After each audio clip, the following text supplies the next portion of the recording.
Okay, with the time being 6:30, we will begin our meeting, and I'll start with our opening statement. Council acknowledges that we meet on the traditional country of the Peramane Kangana people. We pay our respects to ancestors and elders past and present as the custodians of this ancient and beautiful land. Together we will care for this place for the generations to come, and in this context, the decisions we make should be guided by the principle that nothing we do should decrease our children's ability to live on this land. We do have a couple of apologies this evening, Councillor Parkin, and also I've received an apology from Councillor Cheetah. He did want to be here, but is unfortunately in hospital. He will be fine, but he's got to have some things tended to. Are there any leave of absence requests? None. And there is no one absent. So the first thing we need to do is move the minutes of the previous meeting. Do I have anyone who would like to? Yep, Councillor Herman. Thank you, yes. Do I have a seconder? Thank you, Councillor Trescothick. All those in favour to please indicate. That is carried unanimously. Does anyone have a conflict of interest they'd like to declare this evening? Yes, Councillor Huckster. Thank you, Acting Mayor. I will be declaring a general conflict of interest at item 11.1. Do you want to state the conflict and whether you intend on staying in the room? You can do it at the time if you prefer. I'll do it at the time, thank you. Sure. Any other conflicts of interest? Councillor Herman? Yes, I'll declare a material conflict of interest in item 12.4, the Gumaraka Opportunity Shop. The recommendation is for the lease to be granted to the Torrens Valley Lions Club, and I'm an active member of that club, and I may or may not receive a benefit or a few grey hairs. So I will leave the room. Excellent, thank you. Opening remarks, I guess given the news today, I would like to just make a short statement, and that is that I feel really honoured to have been provisionally elected as Mayor of Adelaide Hills Council, and I would like to thank the community for their support and their trust in me undertaking this role. I look forward to working with both the elected members and also the community and the administration to ensure we are making good decisions and efficient decisions for our region. As always, I will provide respectful and collaborative leadership, and I will have at front of mind the long-term interests of our people, our places and our environment. It's a lot of work to do, and what better way to celebrate than running a council meeting tonight? So,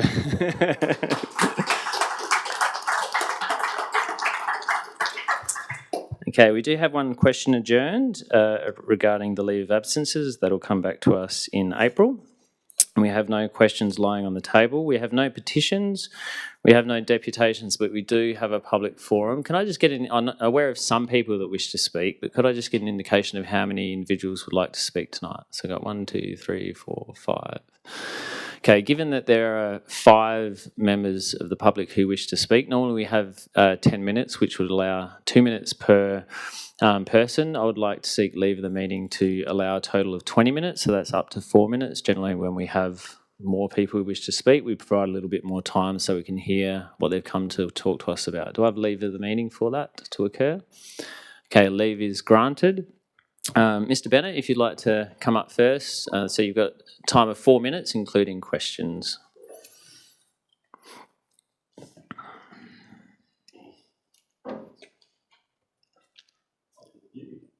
Yeah. On the right side. Perfect. Gotcha. All right, Keith Bennett, Mount Torrens. I've just, just congratulations to yourself for winning, and just say hello to all the councillors present. I'm just speaking tonight with concern about the direction that and the priorities of this council. Frankly, I find tonight's motion 11.1 deeply disappointing, not because of the industry it targets, but because of what it says about how this chamber is choosing to spend its time. The council is facing serious unresolved issues, mounting debt, high staff turnover, repeated allegations of bullying and toxic culture, expensive legal disputes, and a growing loss of public confidence in governance. These are not abstract problems. They cost ratepayers real money. They damage moral they damage morale inside the organisation and they harm service delivered and are squarely within the council's responsibility. Yet instead of addressing these issues head-on, we are debating where the council should symbolically boycott lawful companies through advertising and sponsorship bans. This motion does not do anything to fix the financial positions of council, it does nothing to stabilise staff, it does nothing to improve governance or restore trust. What it does do, it sends a political message, and ratepayers are left wondering why their council is engaged in ideological virtual signalling while the organisation itself is in clear distress. Local government is not a protest movement. It is not the place for national or global policy statements dressed up as policies. Council exists to manage roads, waste, community facilities, finances and its staff. When those fundamentals are failing, it is frankly inappropriate to prioritise motions like this. Many residents are struggling with cost of living pressures, rates keep rising, services are under strain, and yet the Chamber is asked to spend time drawing moral lines around sponsorship logos. I would suggest that this kind of progressive virtual signalling is exactly what and why this council has lost focus and it ended up in the mess it's currently in. If councillors want to rebuild public trust, the path forward is not symbolic bans and press release politics, it's doing the hard, unglamorous work of fixing governance, restoring stability and getting council's own house in order. I urge councillors to reject this motion and refocus on the real problems facing the council and its ratepayers, and ask, if this motion is put to a vote, that a councillor could support a division so the community can clearly see where each councillor stands ahead of the upcoming election. Thank you. Thank you, Mr. Bennett. Yeah, well, there is time for one question if an elected member has one. No worries, thank you. Okay, I might get Mr. Cornish if you'd like to come up next.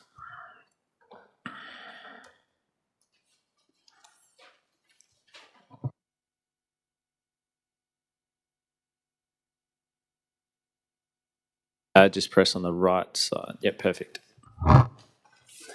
So the AI bot can do its work. No, all good. Thank you very much to the Adelaide Hills Council. Many thanks for the work that you and your staff do on behalf of our community. Local politics can be a thankless task, but nonetheless a very important task, so thank you. I'm here to speak in support of the coming motion from Councillor Grant. I won't seek to lecture you on the increasing and devastating impacts of climate change. You either find the science compelling or you don't. For those that are convinced, every fraction of a degree counts and materially matters to the physical experiences that our kids and grandkids will have to endure, whether natural disasters, heat waves, biodiversity decline and collapse, and agricultural decline. Sadly, there's precious little that local government can do to address climate change. But I note that you're making sure that you're doing what you can do. Your 2024 strategic plan has a pillar dedicated to addressing climate change and our natural environment. The motion is entirely consistent with two of your goals. In particular, pursue our adopted pathway to achieve net zero carbon emissions and support the community and businesses to decarbonise and transition to sustainable lifestyle practices. Your strategic plan further details that in 2019, we declared a climate emergency and continue our commitment to provide leadership in addressing climate change and in remaining resilient in the face of continuing extreme weather events. So I would urge the Council to act consistent with its strategic plan, and I quote, continue our commitment to provide leadership in addressing climate change. However, I know that a desire to act consistently with previous council decisions will not sway every councillor here today. So I want to say a few words on each of the concerns I suspect may be in some of your minds. This is outside the council's lane. We shouldn't be making these sorts of decisions. Well, I have to say I fundamentally disagree with this kind of argument. Local Government Act does not restrict a motion of this kind. It's clearly within the ambit of what South Australia's Parliament has duly and democratically decided. Indeed, one of the objects of the Act, Section 3G, is to encourage local government to manage the natural and built environment in an ecologically sustainable manner. Further, the Council currently has decided to promote and advertise fossil fuel companies. For this motion to be Council operating outside its lane, then the series of decisions that has led to the Council promoting and advertising fossil fuel companies would also be outside the Council's lane. I don't think the council can selectively turn a blind eye to the impacts of its other decisions. The motion is also not a referendum on the necessity or otherwise of fossil fuels. Whether we like it or not, we haven't yet solved all the problems that can get us off fossil fuels completely. But this motion is not about that. It is about whether the council actively lends its support to these industries. Is it appropriate for council to actively support fossil fuels or not? Two quick final points, if I may, before I cede the floor. So first, pragmatically, we all know that a complicating factor for this motion is the tour down under, and we don't want to adversely impact on local businesses due to an existing sponsorship arrangement that is very unlikely to be overturned anytime soon. Got about 1 minute. If the chamber is not willing to support the motion in its current form, I would urge you to consider removing point 2 of the motion and replace it with, the motion does not apply to existing council contracts or agreements. And that would then hopefully preserve some of the concerns that people have. And to my last point, I want to talk to you about future generations, our kids, our grandkids, that are relying on us to do what we can to make the world they inherit a better world than the one we inherited. I don't want to guilt you into voting for this motion. I want to hope you into supporting it. I want you to be able to tell your kids, your grandkids, my nieces, nephews, everyone who comes after us, I stood up, I did what I could. Time to be proud. Thank you. Thank you, Mr Cornish. And almost bang on time. If I could get Mrs McNamara, if you'd like to come up and speak, thanks.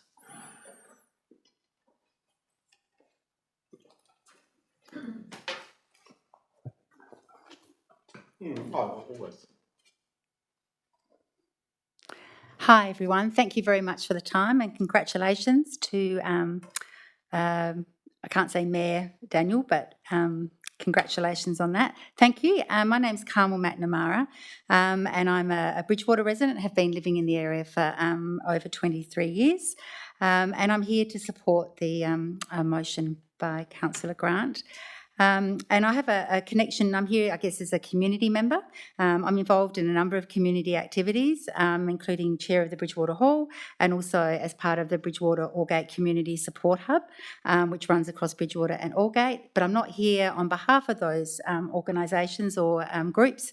I'm here because I interact with these groups and I hear what people are saying and I hear feedback from the community. I hear feedback about their concerns and their worries. We all live in this area, in the hills because we love the hills and we love the environment. But from listening to people, I can hear that, they're becoming increasingly concerned about the issues that climate change and the changes to our environment are happening around us and happening in real time, quite often. And the events, things like the, extreme, the warmer temperatures and less rain, extreme storms and things like that. And so the reason that BASH, actually Bridgewater Aldgate Community Support Hub, was established was because the community came together in a series of workshops. It was around the fact that they were becoming concerned about this and what they wanted to do about it. What could they do as a community? So what could they do to raise awareness of, these different events? What could they do to bring together community support, community connection and community resilience so they could build and become better connected? So that's, their concerns. They wanted to have some practical outcomes around that. So the science is very clear. We don't need to go on about that, as Michael said. So, and the key drivers of this are fossil fuels. That's very clear. And so I guess that, the community sees, people that I talk to and feedback from people that have spoken to me in different forums are really quite the sort of odds, I guess, about our environment and around sort of the fossil fuel industry and the sponsorship and what that brings. All right. And we know that these, sponsorships and the signage and everything shows the fossil fuels in a positive light. So, but we've been here before because tobacco did that. Many, many years ago, tobacco was exactly the same. And so, but I think the communities are more astute now. They understand that, there are ways of trying to push back and to be more proactive. So I really, encourage the council to consider that. And the ways that we operate about 1 are minute. different. Yeah, so we love the tour down under. That's obviously, again, one of the big areas here. It's a great event. It brings a lot of social and economic benefit to the community. But there are concerns about this great event, which is a very environmentally friendly event. Why is it being sponsored by a large fossil fuel company? All right, so I think that people would expect that the council I mean, it doesn't take away from what happens in other business, but they expect the council to be leaders in this area. So I really would encourage everyone to consider that. Consider yourself, your families, and from now and in the future. I think the same arguments were brought up around tobacco, so I really encourage council to be strong and to be positive in this motion, taking it forward. So I just wanted to say thank you very much for your time, and thank you to Councillor Grant for bringing forward this motion. Thank you. Thank you very much. So I think we had 2 speakers left. I can't recall who that was. If you'd like to come forward and speak, thanks.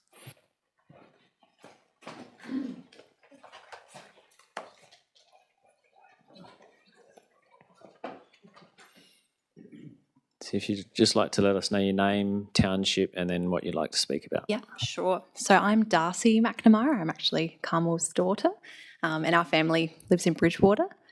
And yeah, thank you very much for everyone's time, and thank you to Chris Grant for bringing this motion forward. As a young person, and like many other young people around me, we are growing increasingly concerned about climate, and not just about our future generations, but also about the now and the extreme weather events we're facing now. And in the Adelaide Hills, we have seen an increased risk of bushfire. We have already seen bushfires, and also drought. I've walked through a friend's burnt down house after the Black Summer bushfires, and I've walked through creeks that are cracked and dry that I've never seen to be dry before. The fossil fuel industry is the #1 contributor to climate change. I learnt this in school. We've learnt this and known this for a long time. The council's most recent strategic plan clearly states principles regarding reducing and mitigating risks of climate change and considering environmental, social, economic and cultural implications with the decisions that you make. And I think that the Adelaide Hills Council has a really important role when it comes to fossil fuel sponsorships, promotion and advertisement, and the way that that the council interacts with the fossil fuel industry. This motion would be a great step forward in ensuring that we're not promoting and advertising this industry due to climate concerns of many Adelaide Hills residents. We love big events that come into these communities, and we think that it's great for the economy and for small businesses and our communities, and we urge for these events to continue. We just need to ensure that the fossil fuel companies are not getting a free ride or promotion at the same time, and I urge that this motion goes forward, but I am also in support of any amendments or additions that this motion would to ensure that these events continue, and also that pull in the state government's support. Many institutions across Australia have already been moving away from fossil fuel sponsorship and promotion, including Tennis Australia, including the Australian Open, Cricket Australia, Darwin Festival, Monash University, and at a local level, the South Australian Botanic Gardens, Adelaide Thunderbirds, Zoos SA, Mitcham City Council, they've all moved away from fossil fuel sponsorship. And there was a recent ban in the ACT regarding fossil fuel sponsorships in schools. So this kind of change has already been happening and it's not new. So I think that local council has a great opportunity here. Local council elections are also in November this year, and polling is showing that our voters are growing increasingly concerned about climate, and they're voting based on representatives who are showing that they're making change regarding climate and moving away from the fossil fuel industry. So please keep that in mind. So as a young person, I urge you to pass this motion or and to align with the concern that many Adelaide Hills folks have for the fossil fuel industry's impacts on our climate and communities. Thank you very much for your time. Thank you very much. And last speaker, if you'd like to come forward.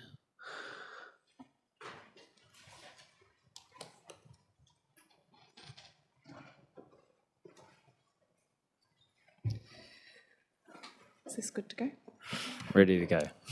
Hello, my name's Kath Whitson and I've lived in the hills for 8 years, specifically Crafers. And just a bit of background, I studied environmental psychology and I'm working on a national climate change research study, federally funded, and it's specifically mentally preparing rural communities for the effects of increasing climate change-related disasters like bushfires, floods and drought. So with that background and experience, you know, I'm just a little bit flabbergasted that fossil fuel companies are still trying to greenwash and sports wash themselves to make them more palatable to the public, when we all know that they are the main driver for anthropogenic climate change. So that's what I'm speaking to today. I also have 2 teenage daughters and I'm concerned. I'm really concerned about what their future will look like. The trajectories from the IPCC reports are not looking great. So that's where I'm speaking from as a mother, but also as a climate change researcher. I love the TDU. My husband commutes by bike from Crafers to the airport for work. So we are a big cycling family and we love to come out and support the TDU. But it's really disappointing to see a fossil fuel corporation still sponsoring that event. So I'm going to keep it nice, short and sweet. That's it from me. If there are any questions before I leave? There is time for a question if an elected member has one. Sorry, Councillor Boyd, if you can just turn your microphone off to ask the question. In your opinion, what's the worst projection from the IPCC? It depends what research study you're looking at. We've got estimations from 2 to 4 degrees at the moment. And so that leads to food instability, the inability to grow crops, and it's just not looking that great. So we really need to do as much as we can to transition as a society, and that means sending clear signals and being early adopters and not letting fossil fuel sponsorship continue. It's like Benson and Hedges, you know, sponsoring the cricket in the 80s. We don't see that anymore. So we need to be early adopters here. Thank you very much. Thanks. Cheers. Oh, sorry, could you just reiterate your last name? I'm not sure if they called it correctly. Was it? Whitson, Whitson. W-H-I-T-S-O-N. Perfect. Thank you so much. Okay, with the public forum finished, we will move on. There are no presentations, there are no questions on notice. There is a motion on notice, which was just discussed in the public forum. Now, Councillor Huxter, you indicated you had a general conflict of interest. If you'd now like to state that conflict and how you intend to manage it. Yes, Thanks. thank you, Acting Mayor.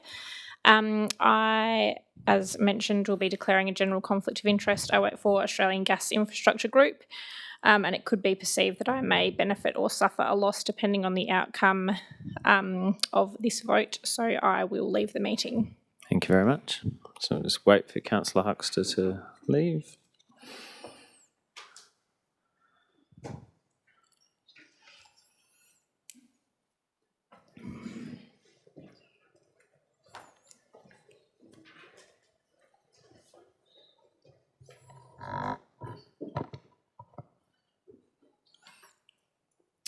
Okay, Councillor Grant, we're at your motion and you're free to move and speak to it, and you have 5 minutes. Thank you, Acting Mayor. I wish to move the motion as is on the screen. If I may firstly thank all the members of the public who have appeared in the gallery, and especially those who have spoken.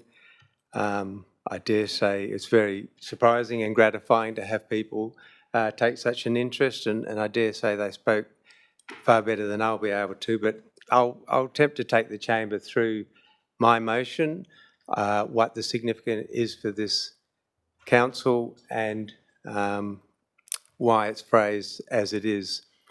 But it's been touched on, but I'll remind members that we we declared a climate emergency in 2019. That was before the Black Summer bushfires. And I attended those bushfires as a member of CFS.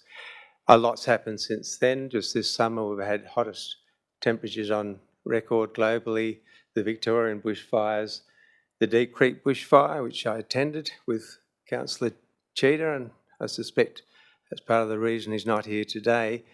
A lot's happened since that time when we declared a climate emergency, but there's precious little that's been action on climate change.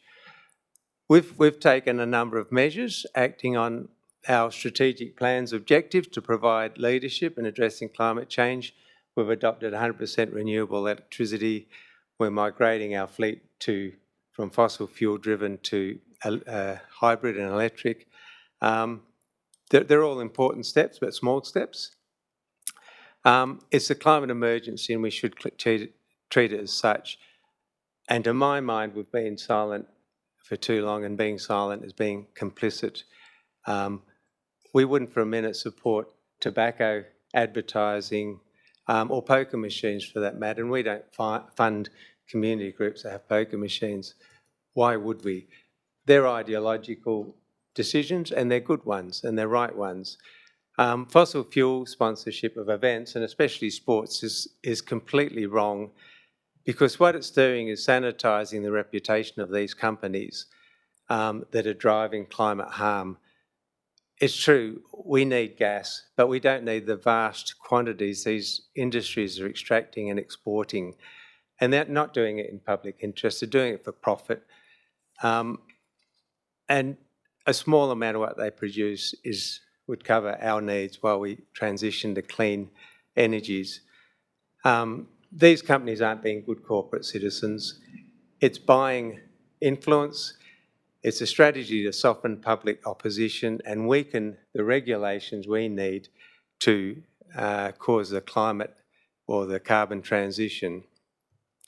It's, as we've heard, it's the same reason tobacco companies sponsored sport, and for the same reason that was banned. It was wrong. Now, I just want members to be clear, this motion won't stop the TDU. It does not need our support. It's never explicitly had this chamber's approval. It's had our blessing, but it does not need our approval. All this will do is, well, firstly, by undoing Councillor Mudge's motion, which attributed some money to some roadworks, which is essentially tree pruning, I understand. That motion explicitly supported the Santos Tour Down Under. I think we should revoke that motion. The money won't, withdrawing that money won't change a thing, because we do tree works routinely, much more than that. That was simply an attribution, a bookkeeping attribution, which allowed us to go to DIT and ask for some money back because we'd helped this event. Nothing in that motion is required. Got about 1 minute. For the event to go ahead. Thank you, Acting Mayor. We've had record temperatures this summer. It serves our community to take action on climate change. We've got a reputation as a clean, green and beautiful place. We owe it to our community not to use our reputation to greenwash a fossil fuel company. And I just, in winding up, I'll ask members of this chamber to consider what decision this council will be proud to look upon in the future when we look back. Remember our acknowledgement of country, to leave this in a better place than we left it. We're not to make a decision that's safe or expedient. There have been too many decisions like that about climate change, and we can see where that's got us. I think it's time for us to make a stand and ask people to support the motion. Thank you, Councillor Grant. Councillor Boyd, you'd like to second the motion? I would like to. Do you wish to speak to it? Yes, I will speak to it, thank you. And thanks also to the community for joining us here tonight, I really appreciate that. So I'd like to keep and promote the Tour Down Under, like all of us here, and promoting the hills and as an active lifestyle location. And if this motion was to go ahead, the TDU could still proceed. We just would like to stop promoting the Santos name. We will still do tree pruning. We'd just like to remove the association with Santos. So in terms of the outcome for community, we would like to continue to celebrate cycling and continue to boost local businesses. But also it's so important for us to take a stand on climate change and acknowledge the bigger picture. According to environmental groups, Australian oil and gas companies are considered detrimental to environment, primarily due to their massive carbon emissions, expansion of fossil fuel projects, and specific environmental incidents. These types of companies are often criticised for accelerating climate change, with projects releasing millions of tonnes of greenhouse gas pollution over their lifetime. Oil and gas companies cause significant greenhouse gas emissions, methane leaks, and greenhouse contribution. Climate change fuel, oil and gas companies are heavily involved in projects that contradict international climate goals, making it near impossible to stay within global temperature limits.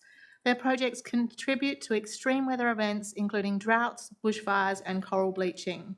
They can also cause environmental damage from operations. Beyond climate impacts, oil spills have caused damage to marine life and other life on our planet. So, as we've mentioned before, we have declared a climate emergency, and given this, I encourage all of the councillors in the chamber to support this motion. Thank you. Would anyone else like to speak to the item? Councillor Herman. I have a question first to you. Sure. The question is, if I speak to the item and foreshadow a further motion, depending on the outcome of that, would I be able to do that? So I'll debate this one, and if it, depending on the outcome, would you give me permission? Yes, I do. I do. Related item. Yes, that can occur, although, as you would be aware, there's another councillor that's also thinking along those lines. I wasn't aware of that. Oh, okay. But yes, that is allowed, as long as it's on the same topic. Yeah. So yes, you can speak and then move something else. I won't move it until the vote on this is taken, but I'll foreshadow what I'm going to do. Do you want to speak to this item though, yes? I do. Okay, you can speak now. Well, thank you, speakers, for coming in. 1 for and about 1 against the proposal and 4 for it. Just interesting, all come from a very close little knit group over here, and I can understand that and understand your sentiments exactly. This would be a major change, as I see it, to our council policies on festivals and events. Now, in my view, whilst we have a dozen people here, or so tonight, if we're going to move that way, I would hope that the council would go and ask the community what their views are. Now, I had a couple of emails, and Councillor Herman, just remind you need to speak to the chamber, not the audience. I had a couple of emails and a phone call from some of the presenters here tonight, and I acknowledged that and advised that I'd listen to the evidence before me. I would like a wider view on any change that we make for that. I think it's important that the other, I'll say 40,000 people in the council area have the opportunity to have their say on that as well. The other issue I think that I have is that we've given a commitment to the state government till 2030 to allow a Santos, quite clearly in the motions, it says the Santos 2 Down Under. So we've committed the state government to use that word then. I'm not that happy about changing policies in effect with only a week's notice, because that's all we have for the agenda, to consult the community. I spoke to some people, and the people, perhaps the circles I move in, Councillor Herman. the circles that I move in, didn't care. You know, they said it's a good event, and they had no objection to the Santos sponsorship whatsoever.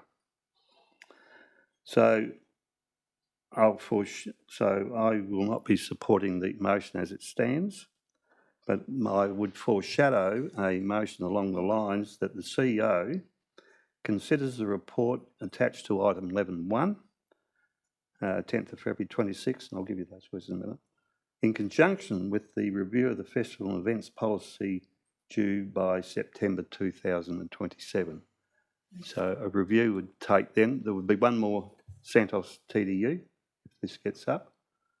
And then let's take a review. The policy review would meet the criteria of going to the public and getting their views of sponsorships, etc. Thank you. Thanks, Councillor Hearn. Would anyone else like to speak to the item? Councillor Woolcock. Hi, I'd like to thank everyone for coming today and thank you, Chris, for bringing the motion. I'm not inclined to support this motion today for several reasons. First, I'll address the Tour Down Under economic and community value. So it's one of our largest sporting events and a flagship driver for the state's visitor economy. We're a central part of that tour. The local benefits that we have: increased trade for cafes, pubs, restaurants and retailers, high occupancy for our accommodation providers, exposure for our producers and operators, community engagement, and also national and, you couldn't put a price on it, global media exposure for the region. So that is my first point, is the value that we get from this event. My second point would be that council has no sway over who actually sponsors. It is not our decision. It is a state government decision by the South Australian Tourism Commission as to who sponsors. So I feel that the lobbying that's happening here tonight is misguided, that it should be, the focus of the lobbying should be the state government and not local council. My third point would be around Santos as a company. It's one of our largest companies, one of the largest in Australia, headquartered here, very significant contributor to government revenues through income tax, royalty and employee taxes. We're seeking to demonise a huge employer in South Australia that we need to be able to achieve our goal of 100% renewable energy. Gas is a key firming agent for the renewable energy transition. And Premier Malinowskis said today in the Advertiser Mr Tate, and if we can just... that we need more gas. We need more gas to be able to achieve our targets of renewable energy. The choice is really gas or coal as a firming agent, and gas is the most environmentally sustainable and responsible. And then we are overlooking Santos's contribution to other environmental causes, things like the carbon capture and low carbon hydrogen development. So I think what we're doing is demonising a company that we actually need to be able to achieve the goals that have been outlined by the various speakers. I think it's misguided to compare drug, alcohol or gambling advertising, which are recreational drugs, with a company that seeks to extract a critical element of the renewable energy transition. And I have to say I'm disappointed that the time and efforts of this chamber are focused on ideology over practical outcomes for our community. I don't believe that's why we were elected. We were elected to achieve practical solutions, and I don't believe that that's what this motion is doing, so I will not be supporting it. Would anyone else like to speak to the item? Councillor Gladego. Thank you, Acting Mayor. And thank you to the gallery for your input. It's good to actually see a good turn-up. I haven't ever seen so many since I've been elected, so it's nice to have you all here. For those who don't know me, I am a farmer. I grew up on a farm and I've been farming in my own right for over 40 years. So I know what the weather is and I know what it does and I know how we manage our farming practices accordingly. What I will say is, as you know, I was elected in October, and I was very clear on my mandate at the time of what I stood for. The voting at that time, I gained nearly 40% of the primary vote. So there was huge support for me and what my mandate was. And my mandate was also included the issue over net zero. And I'll also highlight that the other candidates who stood every one of them who also talked of net zero gained the highest primary vote, even in the Rangers ward. And the person who came second to me was also the same stance. I'm not really sure what we're trying to achieve at the moment by raising this issue when we do have other things going on that we need to be focused on as a council and our core role as a council in local community. Deciding now, and as in the report from that's in here, also says that we've told SA Tourism that we're supporting this, and to now turn our backs on that and say, no, we don't support that anymore, is not a very good look for this council and not something we should be doing. And at the moment, we've got a few other things with SA Tourism that we need their support for. So that could come back to bite us very seriously. I don't... If I sat down in the last few days since this has come up and I've gone, what do I do that doesn't involve coal, oil or gas or anybody else? And there isn't, as far as I know. And someone else might have some, but we're very reliant on these. And even if you look into the whole renewable energy, there's up to 335 tonnes of steel in a wind turbine, each one. Now that is generated thanks to coal. There is around 1,400 litres of oil in the wind turbine. So we're going to say that we can't do that anymore? So nothing can operate if we aren't still got these industries functioning. I also, when I've had people contact me about the TDU, is that I've not had one person say they don't want Santos to be the major sponsor. They actually say have more concern over the issues over can't get out of my property, etc., and other things like that to do with the Tour Down Under. But not one person says to me, I don't like Santos as that business. What also concerns me is where does this set a precedent going forward? Are we going to say that if we get rid of Santos because we don't like that they are a gas generator? We're going to get rid of wineries, breweries, pharmaceuticals, companies that own abattoirs because we know that cows burp and so that could be bad for the environment. We get rid of airlines, renewables, tyre manufacturers, construction companies. It doesn't stop because they are all reliant on coal, oil or gas.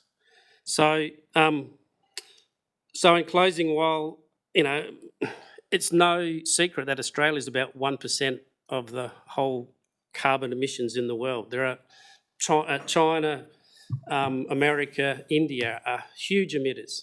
And we believe that by us stopping Santos being the sponsor of the TDU will make a big difference. I basically consider it that we're basically piddling in the ocean thinking we're going to change the salt content. Is how I consider our... In about 1 minute.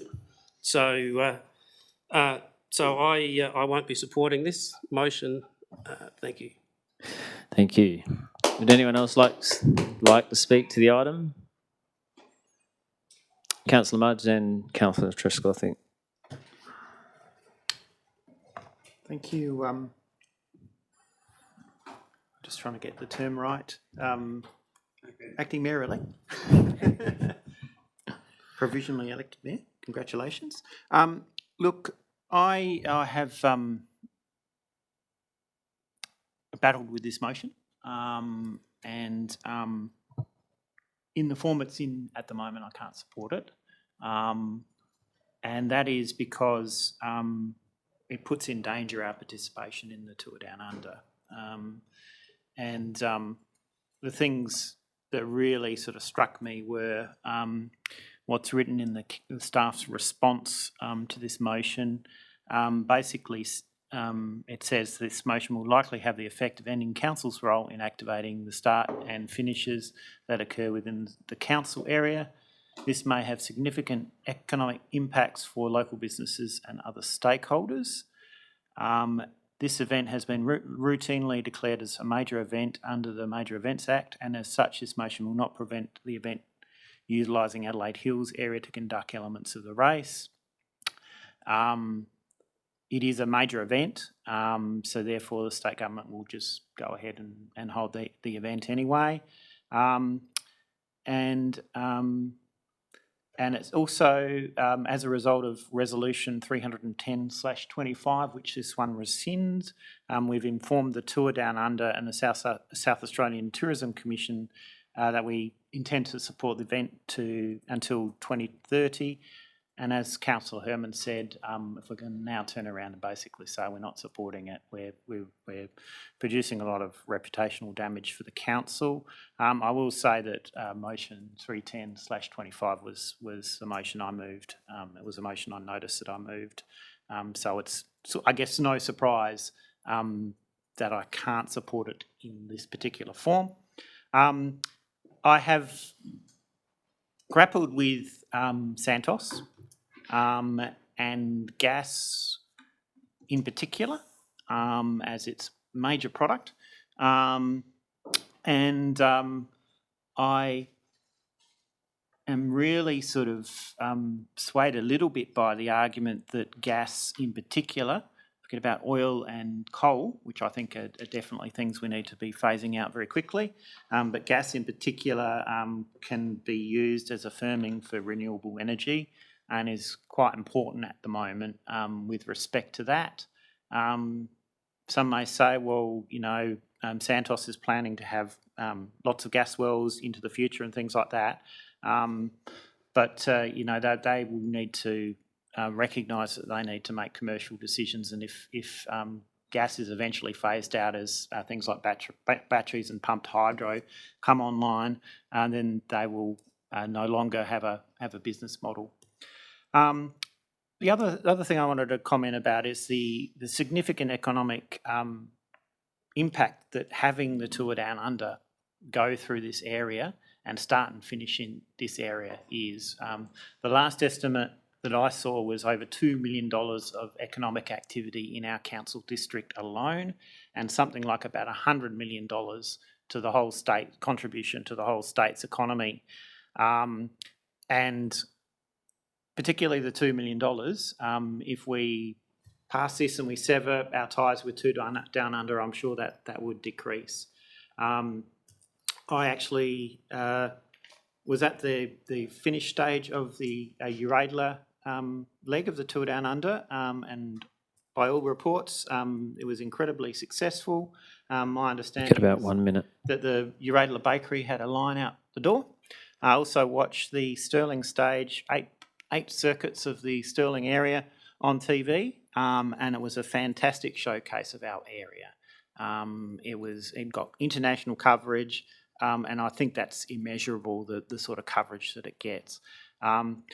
I am a little bit sympathetic to the Santos and the coal and gas thing, and I have foreshadowed and circulated a motion to others if the chamber thought that there was some sort of a need to express an opinion about them, but I can't support this motion at the moment because I think it would damage our reputation with the state government, and it would essentially end our involvement in this event in our area. Councillor Trescothick. Just turn your mic on, thanks. I swear I had it. Similar to Councillor Mudge, for me with Santos, and this motion, we're not shutting down fossil fuels. We're just saying we're acknowledging fossil fuels are contributing to climate change. And I think, obviously, you know, sports washing, which is, if you follow cricket, you see what they've done with the Linter. We're allowing fossil fuels to soften their image in the public domain.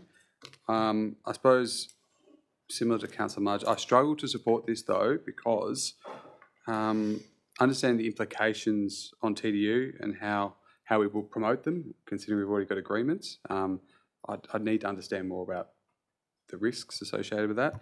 And for me, I'd want to do a workshop on this, better understand the implications and the risk we have by, potentially upsetting state government when we, on the other hand, are trying to get things out of state government. So they can definitely hold a grudge if you upset them. So thank you. That's all I have to say. Councillor Osterstock. Just to tidy up the motion a bit, Acting Mayor or Mayor-elect, 3C, can the C in brackets be removed? Thanks, councillor. I'll stop. Thank you. Do you wish to speak to the item? No further debate. Sure. Councillor Grant, your right of reply. Yeah, thank you, Acting Mayor, and thank everyone for the contributions. As so often is the case, when presented with a difficult question, people answer an easy one. The difficult question here is, should we be promoting the worth of Santos? And people are answering it with, I like the Tour Down Under. The Tour Down Under is undoubtedly important and has economic values throughout the state. This isn't a motion to end the Tour Down Under at all. The Tour Down Under will continue regardless. It isn't a major change, Councillor Herman suggested it is. I don't think this is a major change. We're delegated to make decisions like that, and we shouldn't abrogate our responsibility to do so.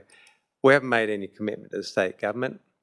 We've made a commitment to our ratepayers to serve them, and we can alter that when the circumstances we deem to do so. Yeah, the TDU is of economic value. It's a given. This doesn't change it. We don't decide on who the sponsors are, but we can decide if we promote Santos. And let's not forget, Santos is one of the most egregious polluters. Its Barossa gas field off Darwin has an 18% carbon dioxide content in the gas. That's just vented off before the gas is even burnt. The liquefaction and storage of carbon dioxide is 0.00001% of Australia's production. It's insignificant. In fact, they were prosecuted by the Australasian Centre for Corporate Responsibility in the federal court for engaging in misleading or deceptive conduct Councillor relating to clean Grant, so, energy. apologies to interrupt. I just want to clarify a statement you made earlier, which has been pointed out, that you stated we haven't provided support, but although the previous motion that we're rescinding does actually indicate we're providing in principle support. So I just wanted to make that point and then allow you to finish as opposed to closing out the debate, but I felt I needed to clarify Thank you, that. Acting Mayor, and I appreciate that correction. Yeah, we were providing support, and we gave support in the form of minor amount of funding and express support in the event. The event can still occur, and I'm sure we'll still enjoy it. I think we stopped tobacco advertising, we've stopped other advertising. This is no different. The world's moved on. Australia might be 1% of world's emissions, but we're not 1% of the world population. We're probably much less. Everyone has a role. My income tax is a drop in the ocean, but I still pay income tax. It's the right thing to do. We've got to do our part, but if we all remain silent, pretend there's nothing wrong, we just keep boiling in a pot like a frog. I just think the time has come for us to take a stand. I ask members here to think deeply about this and what really is at stake. And there is a lot at stake. We've just got to start the ball rolling here. So I hope people support the motion. Thank you, Councillor Grant. With the debate closed, all those in favour indicate. Those against, I declare the motion lost. Can I call the division? Yes, so I'll set aside my previous ruling and ask all those in favour to please stand. So those in favour are Councillor Grant and Councillor Boyd. And now all those against to please stand. It's Councillor Herman, Councillor Gladigo, Councillor Woolcock, Councillor Mudge, Councillor Trescothick, and Councillor Osterstock. So again, declare the motion lost. Mr. Lewis, before you go get Councillor Huckster, she's likely to have a continuing conflict of interest with subsequent motions. Okay. Nice decoy. I will go to Councillor Mudge next, given that he indicated earlier in the day to all councillors that he was interested in moving an alternate motion. You're not going to do that? Okay. Councillor Herman. Yes, I'll provide the administration with my words. So just wait for them to come up on the screen.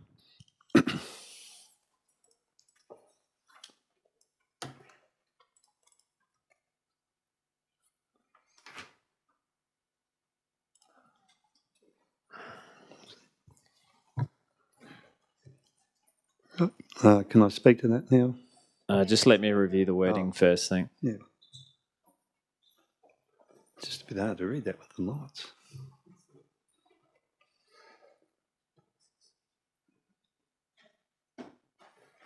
Should be promotion, I think.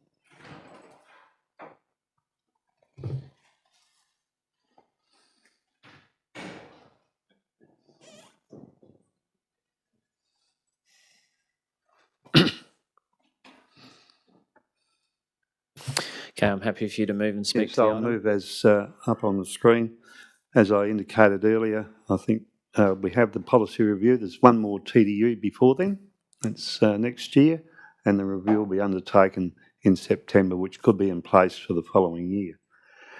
And as I mentioned, this, I believe, I don't necessarily support what Councillor Grant says, is a change. It is a change. So we should consult the public, and under our policy review systems where there are changes to policies that affect the general public, we do go out to consultation, and you can get a wider cross-section of views rather than perhaps a limited group of people who passionately believe, and I acknowledge that, passionately believe in it. So if we get other... Point taken. Thank you for the smile. We can get a wide cross-section of views from everybody. So I commend the motion, and the CEO is to consider all the evidence that's been provided tonight in the preparation of that review. That's the intent. Do I have a seconder? Councillor Boyd, are you seconding the motion? Do you wish to speak to it? Would anyone like to contribute to the debate? Councillor Osterstop. Thank you. A question first. Sure. CEO, through you, Mayor Designate, the motion as it currently is written, in my mind, does not provide adequate direction to the CEO to do anything whatsoever. So you want to know how he would interpret it? Yeah, sure. CEO? Thank you for the questioning through you, Acting Mayor. Yes, it is ambiguous. It is difficult to interpret, but given the time frame, we could work with the councillor to work up that report, if so be. Thank you. I'll enter the debate. I won't be supporting the motion. I think it's unnecessary. It gives the administration no clear direction whatsoever. I don't think it's appropriate. If the council is going to endorse a motion, the motion has to be specific for transparency purposes and give clear direction to the administration as to what the motion is seeking to achieve. And no disrespect to the mover, but this motion fails to do that, as has been confirmed by the CEO, and it's not appropriate. Just the council resolve that way, and then the administration, with all due respect, speak to the elected member concerned and try and work out what they're actually after. That's not how it works. It needs to, if the council is going to consider a motion and requesting the CEO to perform a function, it needs to be specific and have clear objectives and clear outcomes that the report is seeking to achieve. This motion doesn't do that, but putting all that aside, this motion is reviewing the festival and events policy. We only did that a short time ago. We don't need to do it again. We can do it, the new council can do it in 2027 and decide whatever it wants to decide at that point in time.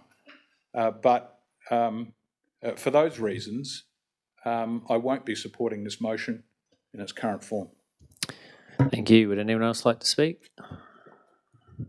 Councillor Woolcock? Can I ask a question? Yes.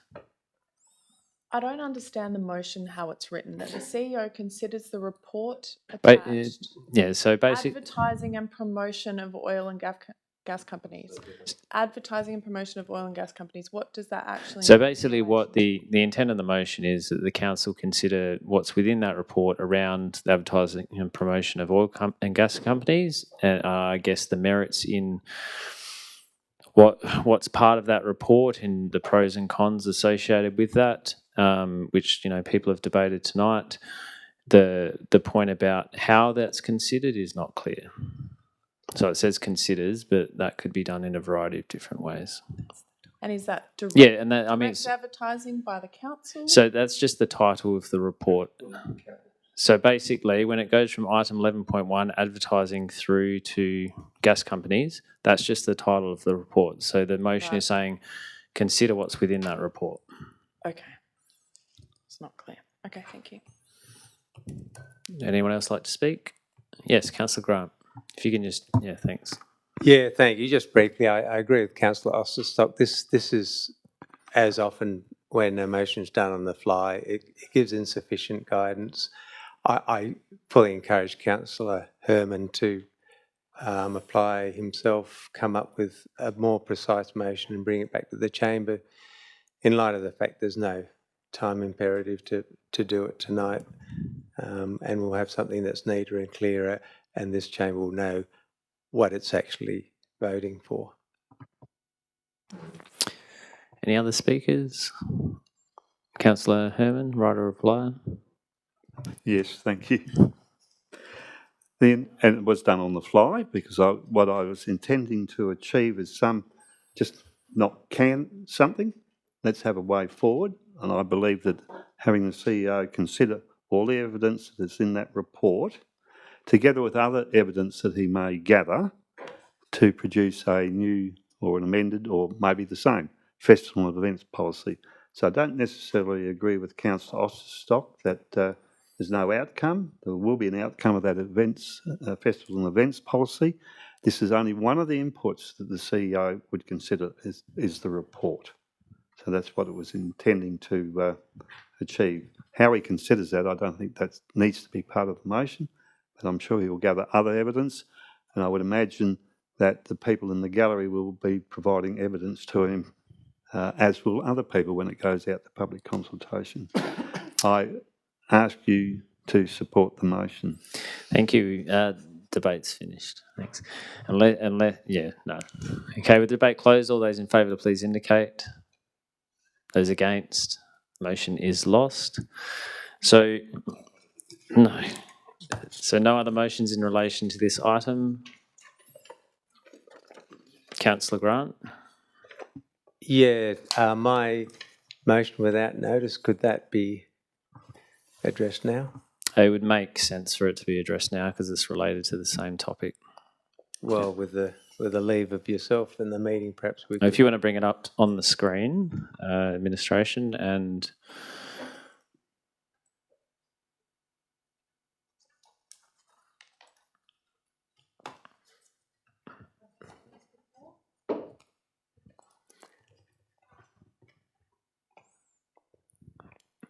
I'll give elected members a minute to read through this.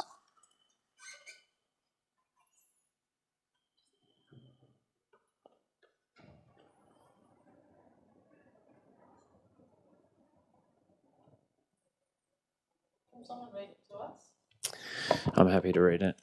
Okay, I move that Adelaide Hills Council, having taken the position of declaring a climate emergency and engaging in initiatives to reduce carbon emissions, encourage renewable energy and recognise the need to ameliorate the impact of climate change on our community through extreme weather events, bushfires and drought, and recognising that the ongoing use of fossil fuels and opening up new gas fields are drivers of the climate crisis.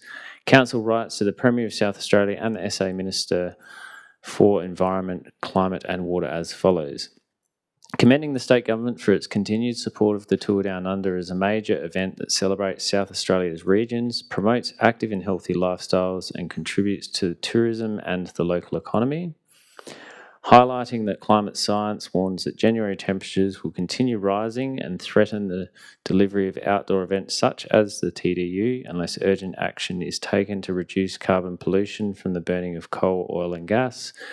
Already, the impact of higher January temperatures has required the TDU to change the timing and length of certain stages, expressing concerns that it is deeply disappointing and ironic that Santos, a major fossil fuel company, holds naming rights to an event whose future viability is jeopardised by the climate crisis. Requesting that the state government incorporate sustainability and environmental responsibility criteria, including reducing carbon emissions, into the sponsorship evaluation process for all major state-supported events, aligning with South Australia's climate and net zero emissions objectives, and offering council support in promoting and partnering on initiatives that highlight South Australia's leadership in sustainability and innovation through major events such as the Tour Down Under. Is that all of it? So, in essence, it is writing a letter outlining those 5 key points. Given that it's related to the same topic, I will allow this to be considered now as opposed to motions without notice. Because in taking into account the guiding principles, given it's a letter and it's related to the same topic, that would be accepted as a motion without notice. So you're free to speak to this item. Actually, firstly, I think given that do any elected members have any questions to the administration about the wording of the motion? So not debating the merit or otherwise of what you think of the item, but are there any questions about the wording of the motion itself? Councillor Woolcock and then Councillor Sestop. Sorry, I have a question about motions without notice versus motions with notice. And why a motion because it's quite breadthy, how that's being allowed. So with motions without notice, there's certain guiding principles that need to be undertaken or considered in whether I accept that motion without notice, transparent decision making, etc. Because this relates to the item that is on notice, and it is actually, I guess, a lesser, outcome or decision should it be supported than the original. Having looked at the guiding principles, I would accept this. The other thing to consider is with motions without notice, and again, that's slightly different to this because this is related to something on notice, but if you wanted to move a motion without notice later in the meeting, it can't have budgetary implications because we need to consider that on notice, get the administration's feedback prior to that. But ultimately, this, however the elected body decides, is a letter being written to express a particular point of view. Councillor Sestop. Can I preface my comments? Question. Because we're not debating. Nothing's been moved. I'm asking if there's any questions or clarification about the wording before I let Councillor Grant speak to it. I'll preface my question by saying I'm a believer in climate change. However, I'm not a scientist.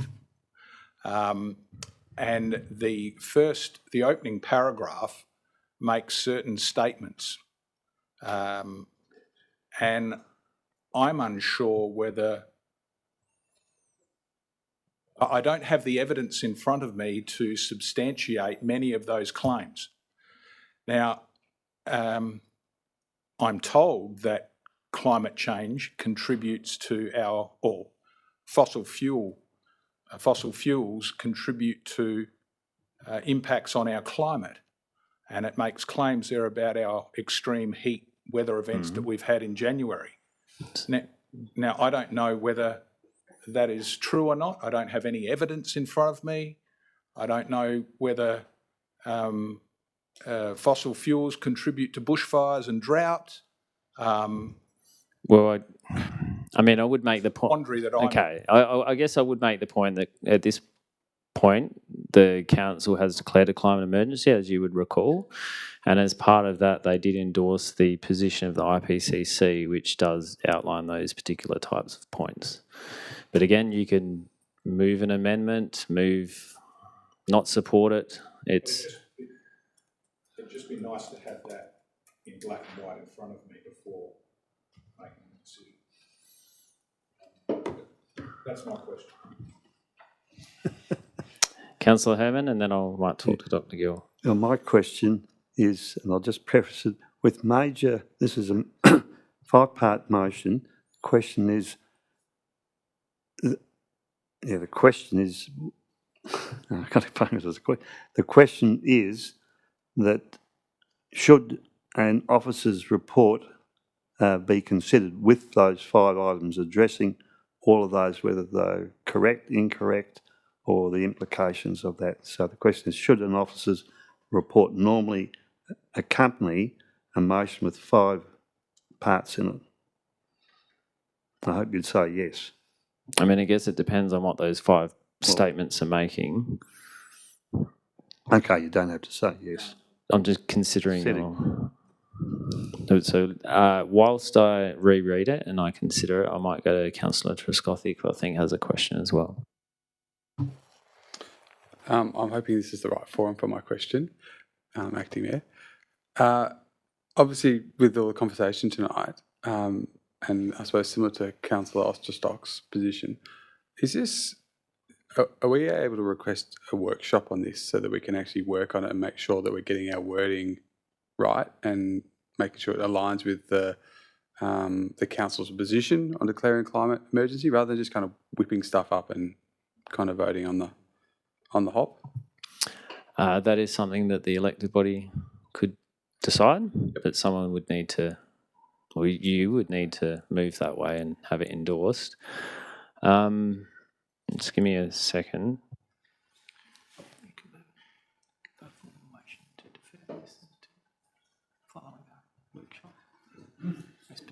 I feel like you're better with the wording. You could do that.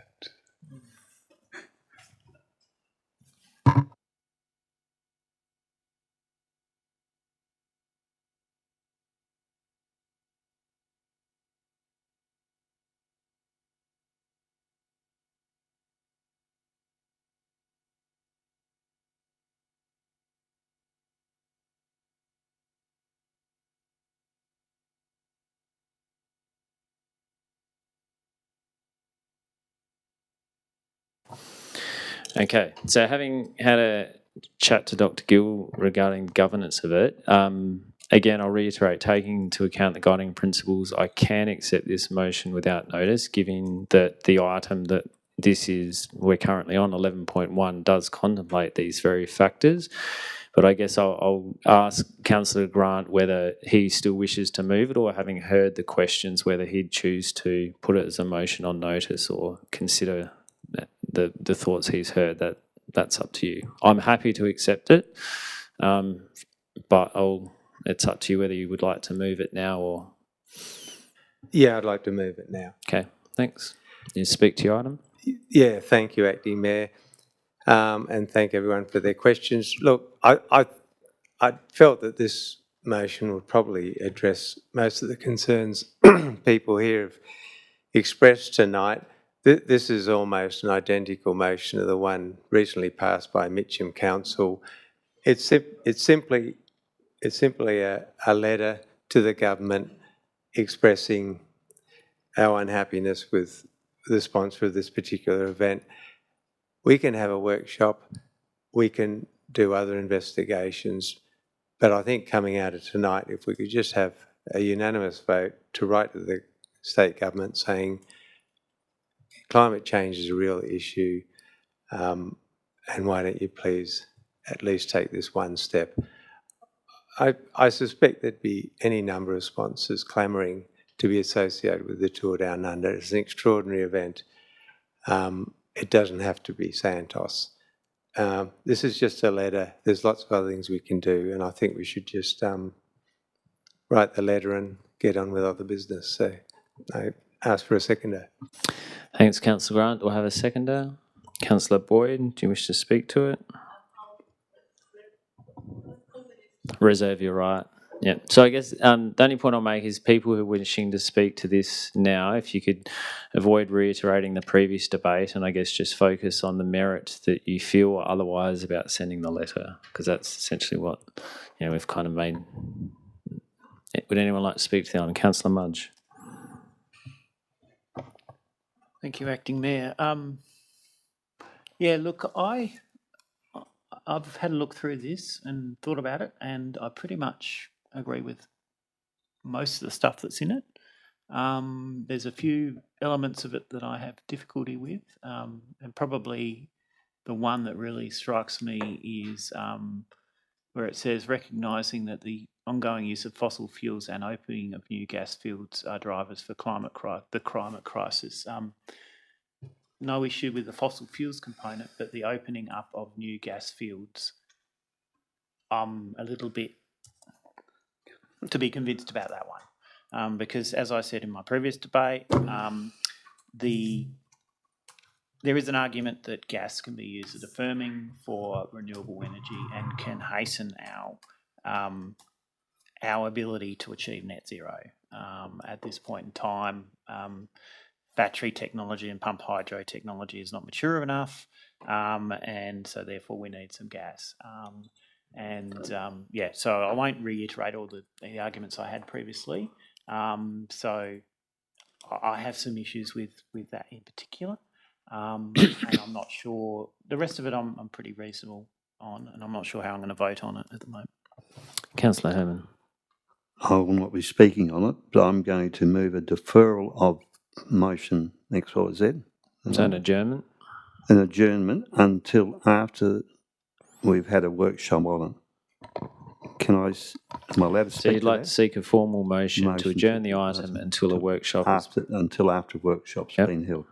Am I allowed to speak briefly on that? No, you can't.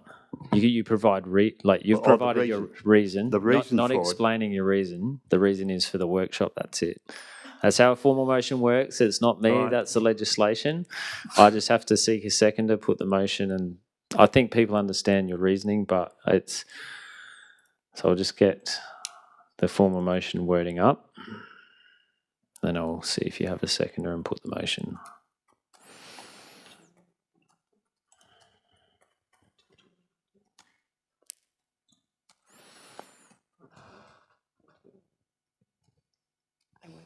Yep. Has been held on the item.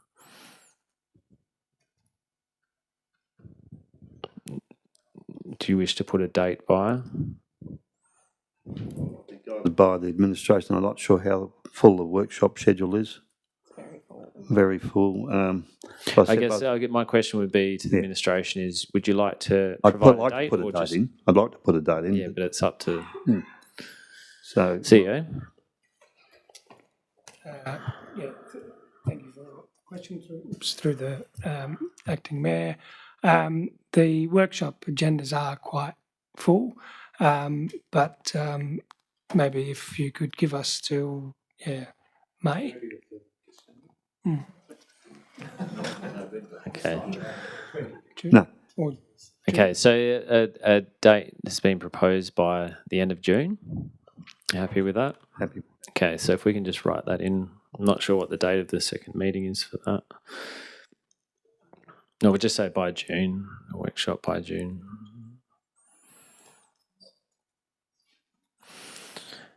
Okay, so not sure if the new elected members have had a formal motion, but essentially a formal motion cannot be debated. So Councillor Herman has moved a formal motion. I will seek a seconder, and then I just put it to the vote. If that formal motion is supported, essentially this will occur, and then it will come back to a meeting at a later date. Okay, so is there a seconder? Councillor Trescothick, you'd like to second the formal motion? So I'm just going to run a note. So I'll put the formal motion. All those in favour to please indicate. Those against. That motion is carried. So it is adjourned until we have our workshop. I'd like to thank all of the gallery for coming along and expressing your thoughts and sharing your priorities, and also for I guess hearing the debate. And I do not we wouldn't put it against you if you would wish to go and spend the rest of your evening doing something else. But thank you for coming along. We do appreciate it. It's always great to have community come and speak to us on things that they care about.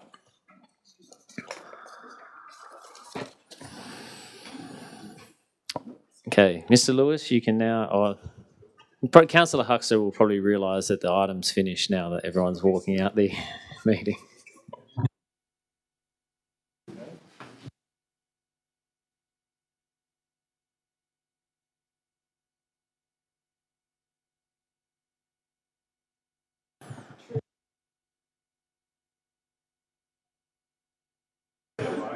You can stay.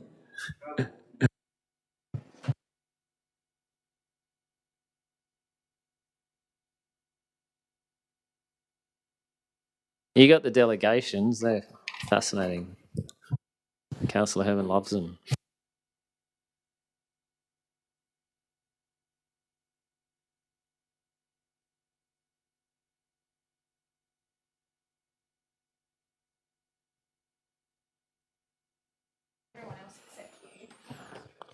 Okay, so with motions on notice finished, if I can just get everyone's focus back and we'll move on to administration reports. Dr Gill, do you have any new information you'd like to provide in relation to 12.1? Through you, Acting Mayor, I'll just point out, if you scroll for the whole motion, I've just changed the date in which the Consumer Price Index will be If we can just implemented. pay attention, thanks. So I've moved it, instead of June, it will be on the anniversary of the periodic election, which will make it align with when council Elected members have their increase review. is implemented. Thank you. Would someone like to move something in relation to this? Councillor Grant. Yeah, thank you, Acting Mayor. Yeah, I'll thank you to staff for the report. That makes perfect sense to me. So administration have calculated proposed increases to sitting fees based on CPI increases since 2021. Of course, since that time, there have been significant CPI increases. The calculations make perfect sense, so it's merely a catch-up. So, yeah, I support the motion and ask for the chamber to do so. Do I have a seconder? Councillor Mudge, do you wish to speak to the item? Thank you, Acting Mayor. Yeah, look, I support this. I think it's well and truly overdue. It's really important that we get high quality independent members on our is it Section 41 committees. So I think it's really important that we keep pace with inflation in particular. On the issue of the addition of the super guarantee levy, I know there was some debate about whether that should be inclusive in that $540 or whatever it was. Sorry, The different amounts, yeah. 692 and 542. However, I did reflect on the fact that it is pretty standard within industry that if there is an increase in the super guarantee levy, and there has been over the last couple of years, that the expense of that is not borne by the employee, it's actually borne by the industry person. So I think it's quite consistent with that. And if we were to include the super guarantee levy in that, we're essentially reducing the fee in total. So I think the motion as printed is appropriate. So I wholly support it. Would anyone else like to speak to the item? Councillor Herman. Thank you, Acting Mayor. Yeah, I don't support that view and the reasons why. In effect, I wholeheartedly support the CPI, no question about that. And it was only today when I read the report that I realised that super was already paid to these people because they're classed as employees. We're not. So there's a differentiation there. In effect, this gives, if it's not incorporated, gives them CPI increases, which wholeheartedly support, but gives them another 12%. And I think that's being over generous.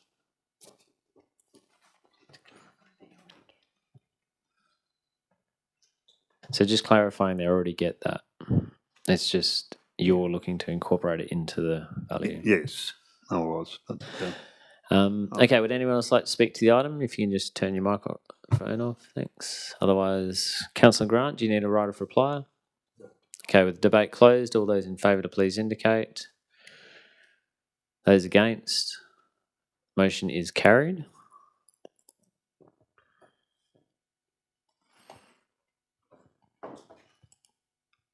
Okay, move on to delegations. Dr. Gill, do you have any new information you'd like to provide the chamber? Someone like to move something in relation to this?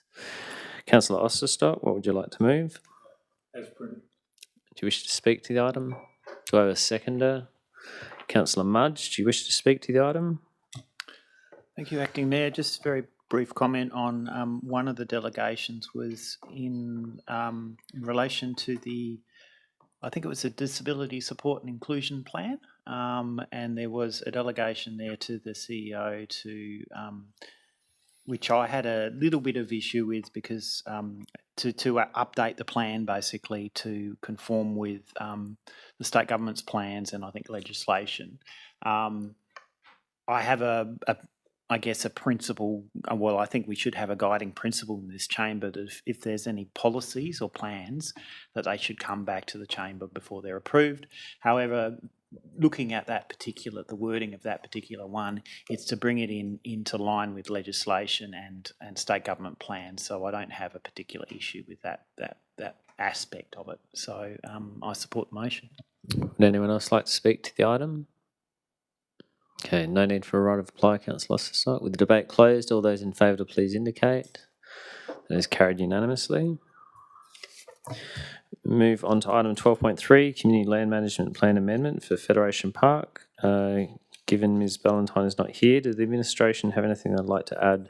No. Does someone like to move something in relation to this item? Councillor Herman? Yes, I would move the recommendation. Yep. And just speaking to it, I thank the administration for bringing this forward. There's more than one of these community management plans where there's a wide range of uses all over the place. Some form a part of this and part of that, and this clarifies what is to happen at Federation Park. And so thank you to the administration for bringing it forward, and it clarifies everything. And if you look on the plan, there's the op shop building, for argument's sake. That's not really deals with recreation, so that's a clear anomaly in it. So I commend the plan. I think I'm allowed to do that, yes. Okay, do we have a seconder? Councillor Mudge, would you like to speak to the item? I just wanted to ask a question about Sure. this one. Would I be right in saying is really the only change is the actual map and that's it? And the categorisation of those two sites. So they're previously uncategorised, and yeah, essentially that is the only change. So the map itself and that's it. So we're confident we've got all the changes Yep. that are needed. Unless the administration have anything different?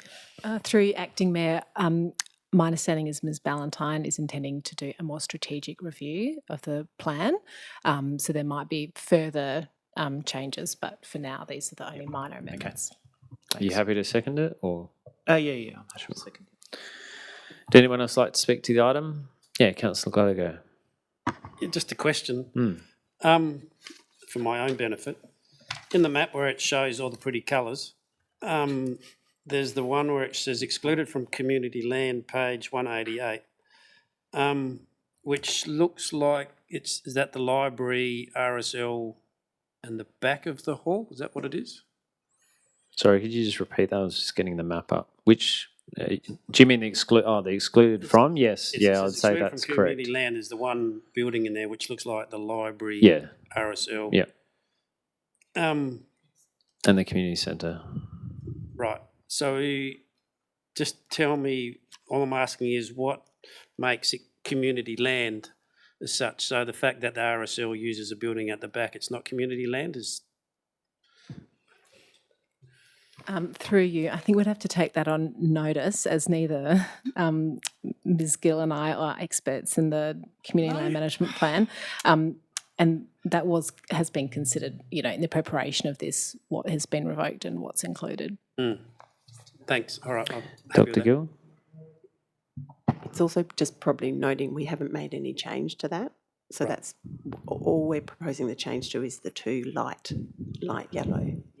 Yeah. And I think those other issues might be captured in the bigger strategic review.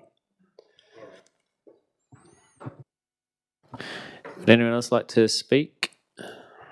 Okay, Councillor Herman, no need for a right of reply. No, thank you. Okay, with the debate closed, all those in favour to please indicate. That is carried unanimously. Move on to item 12.4 now. Councillor Herman, you declared a material conflict, which means you need to... I declare a material conflict of interest as follows. I am a member of the Torrens Valley Lions Club, and depending on the decision, may gain a benefit or suffer a loss. I will leave the room.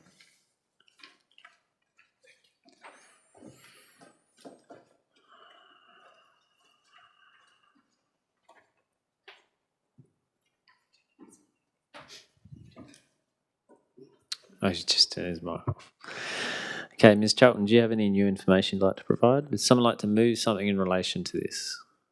Councillor Boyd, what would you like to move? Do you wish to speak to it? Do I have a seconder? Councillor Gladigo, do you wish to speak? I'll reserve the right, thank you. Sure. Would anyone else like, or would anyone like to speak? Councillor Mudge? Yeah, look, this is a really good outcome. I'm really happy about this. I think the service review that we had into this op shop was quite clear that it wasn't really a core part of council business to run op shops. When I did a little survey, when I was reading that agenda report, I couldn't find a single other op shop in South Australia that was actually run by a council. But I think it is a really important op shop and obviously makes a large contribution to the community, and I'm really happy that the Torrens Valley Lions Club is going to take it over. Councillor Huxter? Thank you. Yes, I support this motion. I also think this is a great outcome. Might have been a little long-winded to get here, but I think we followed due process and have got to the right place. So thankful that the Lions Club have stuck with us and followed the process, and hope it pays off for them and for us as well. Thank you. Would anyone else like to speak to the item? Okay. Councillor Boyd, do you need a right of reply? I agree. With the debate closed, all those in favour to please indicate. That is carried unanimously. If we could just get Councillor Herman back in, please.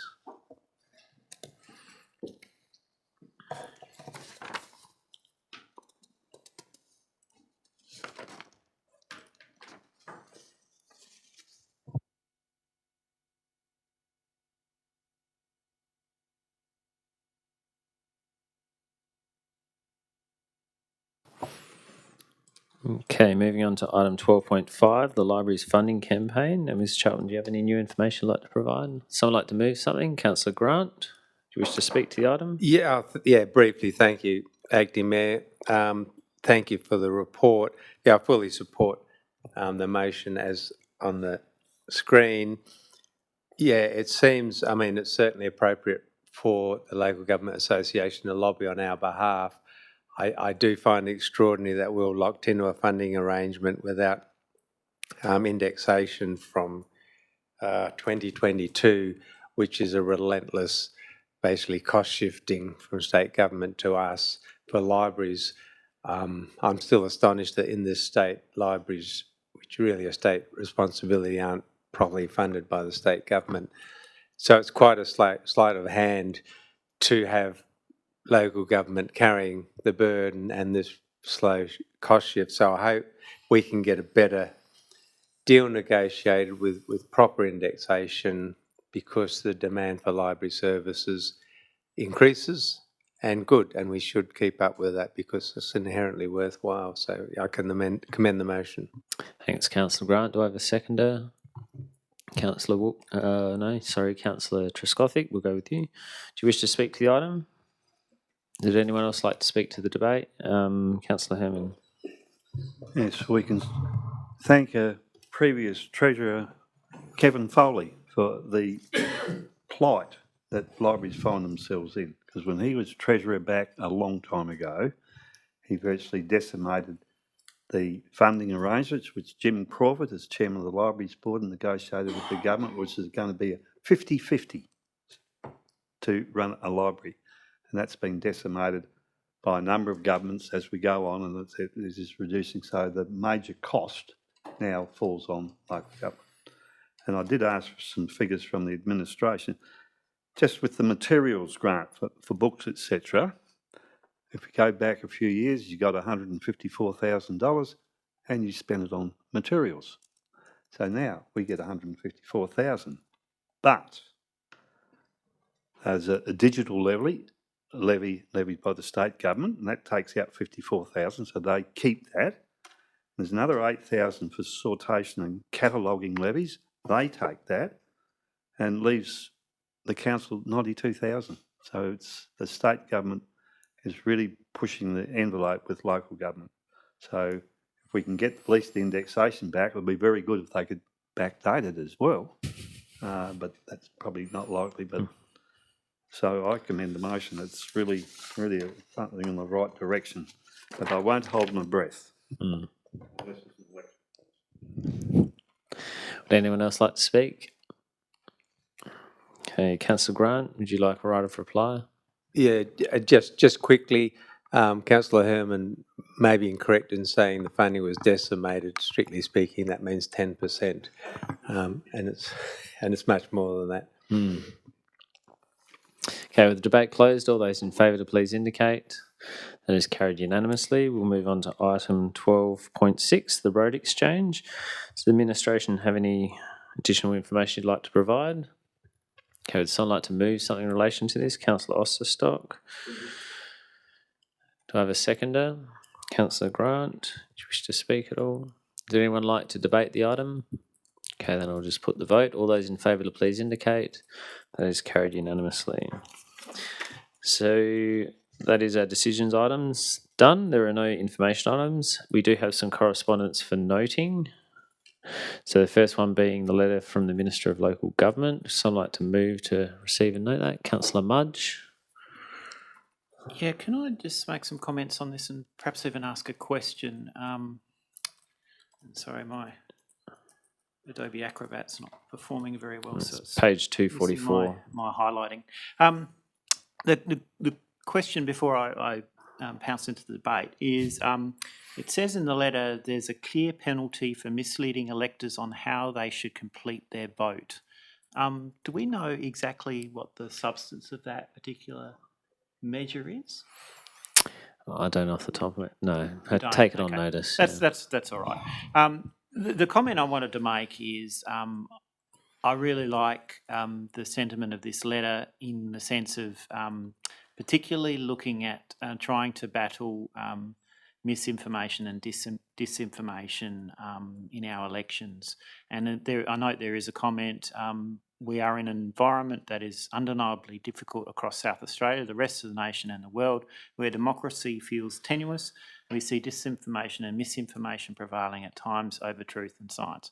I am hoping that these regulations will go some way to combating that sort of misinformation and disinformation, particularly as it relates to council elections, because I think more than ever, this next set of periodic elections coming up, we're going to see a lot of that sort of stuff happening, and I think it's really important that we are on guard against that. So I commend the motion. Do I have a seconder? Councillor Osterstock. I second the motion and ask a question as well. The changes that the Minister is talking about, they are going to be in effect for the 2026 yeah, that's election? correct. Yep. So when someone under the old system, like when you nominated for mayor, this election that's just gone, your nomination... You'd see all the nominations after it's closed. With this coming up in the upcoming election, as soon as that person's nominated and it's accepted, it will appear. Ah, yep. Just like the old days? Yeah, yeah. Okay. Except instead of being on a board in the library, it's online. Okay. All right. Sorry. That's okay. Thank you. Given it's only receiving noting, unless anyone really wants to speak. Yep, Councillor Gladego. Can I ask a question? Yeah.